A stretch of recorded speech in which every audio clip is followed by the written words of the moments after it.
Hi everyone, and welcome to today's video on how to increase your ELA scores in 30 to 40 days. My name is Lisa Collum, and I am the owner and author of Top Score Writing. Today's video, I'm going to give you a breakdown of phase 1 and phase 2 on how to move all of your students to a 7 or higher on the state writing test in 30 to 40 days. Now, I've used this system for over 3 years, and it is pretty much guaranteed to work as long as you follow it and use the top scoring lessons and activities that align with each part of the phase. Now, I broke this down into 2 phases because we're going to attack the essay in different parts. Phase 1 is going to start with the outer parts of the essay, meaning that you're going to concentrate on teaching students how to plan, how to write an introduction, how to write just the transition words and topic sentences, and then the conclusion. That is what we call the outer parts of the essay. Phase 2 is going to be where you concentrate on just the middle paragraphs and what goes inside of those. Things like quotes, paraphrasing, own thoughts and ideas, and referencing. The reason I break this down into 2 phases is because I want it to be a simple approach that all students can handle. The outer parts are the easiest, and we want to make sure that our students 100% get those. Even your low and struggling students should be able to complete phase 1 with no problems. Phase 2 is where we get into the meat of the essay. And that's really where we're going to have to concentrate on the quotes, the paraphrasing, own thoughts and ideas, making sure we have a balance. And that's where students may struggle a little. So we want to save our time for phase 2. Let's talk about phase 1 for a minute. Phase 1 are the outer parts of the essay, okay? Planning, introduction, conclusion, and then all you're going to do for the middle paragraphs is teach the transition word and the topic sentences. We're not going to get into what the middle paragraph looks like yet, just the transition word and the topic sentences. Now, for phase 1, you're going to need a dedicated 45 to 60 minutes a day. Now, if you only have 30 minutes, that's not a problem. You can still make it work. But realistically, if you really want this to work with all of your students, you're going to want at least 45 minutes a day.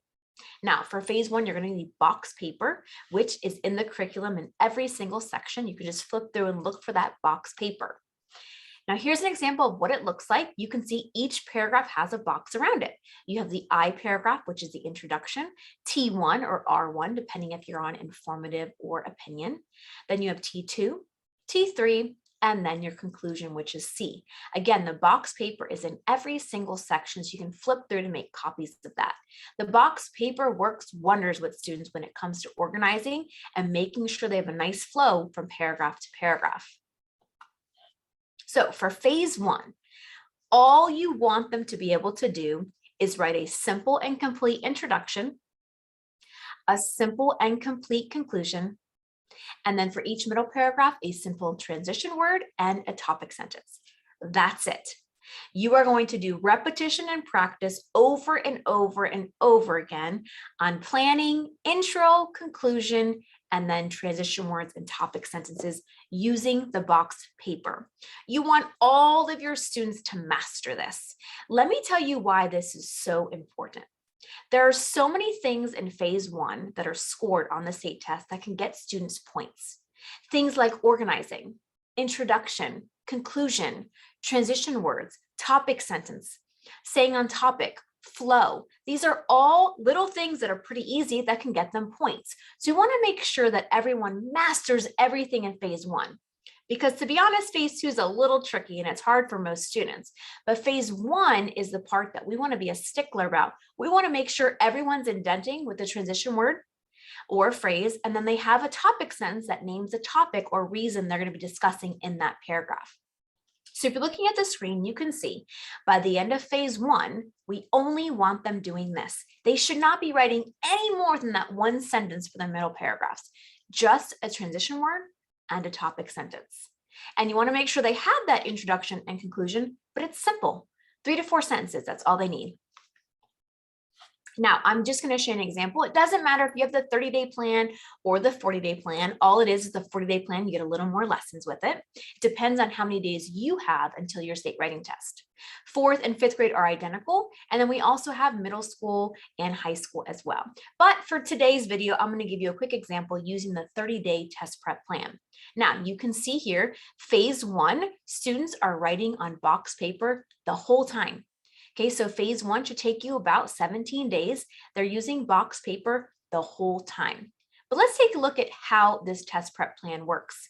If you look at the first column, that is the day. So day one of this 30-day plan, you're going to be teaching informative prompt practice. And I give you the exact lesson number that goes with it. Day two, you're going to be talking about informative planning. Day three, you're going to be doing formative planning, which is lesson 4. And you can see in the notes column, I put that this lesson will take 2 days to complete. I always put little notes for you next to each lesson, just to let you know if things are going to take longer or specific direction that you should be doing with that lesson.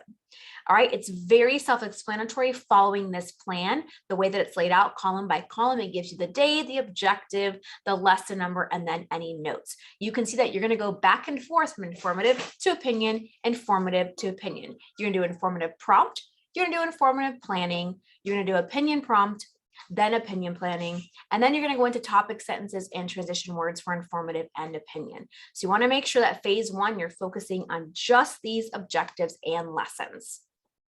Now, phase two is where you're going to get into the middle paragraphs. Okay, this is after phase one is complete. You want to make sure every student has that introduction, conclusion, transition word, and topic sentence. And then you go into phase two. So phase two is the middle paragraphs. This is the inside of the essay. Remember, phase one's the outer parts of the essay.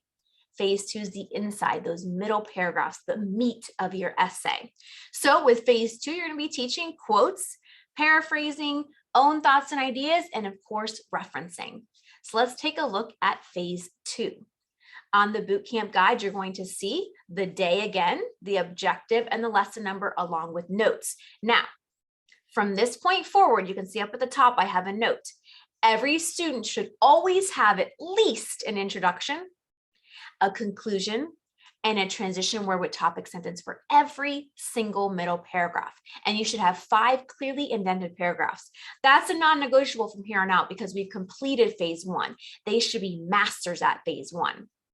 Okay, so as you move into phase two, you can see starting with day 18, you're going to be doing an overview of middle paragraphs. Then day 19, you're going to be doing quotes, then paraphrasing, then own thoughts and ideas. Then you're going to flip over to opinion, again, doing an overview, quotes, paraphrasing, own thoughts and ideas. I have tests, conferencing, all built in there for you. All right, now you want to make sure that phase two, you're making sure they 100% have that introduction and conclusion and those topic sentences with transition words, but they start filling in those middle paragraphs. That's where you're concentrating and focusing on the middle paragraphs and what goes in each of those. Now, as a reminder, we are very active on our teacher VIP group. It's a great place for you to join and get updates, insights, ideas, giveaways, teacher created materials, any updates to bootcamp or additional ideas or activities that I come up with will be posted in our teacher VIP Facebook group. You can just search Top Score Writing Teacher VIP Facebook group. There is a link on the screen as well, but I want you to be able to stay involved with our group because as you're going through these 30 and 40-day plans, if you have any questions at all, you can always post it in the group, but always remember that you can contact us anytime. Here's our website and our email along with our phone number. So those of you that are following our 30 and 40-day plans, make sure that you have it all pieced out so that you have enough time before test day to make sure your students get everything that they need. If you have any questions, please contact us and enjoy your day.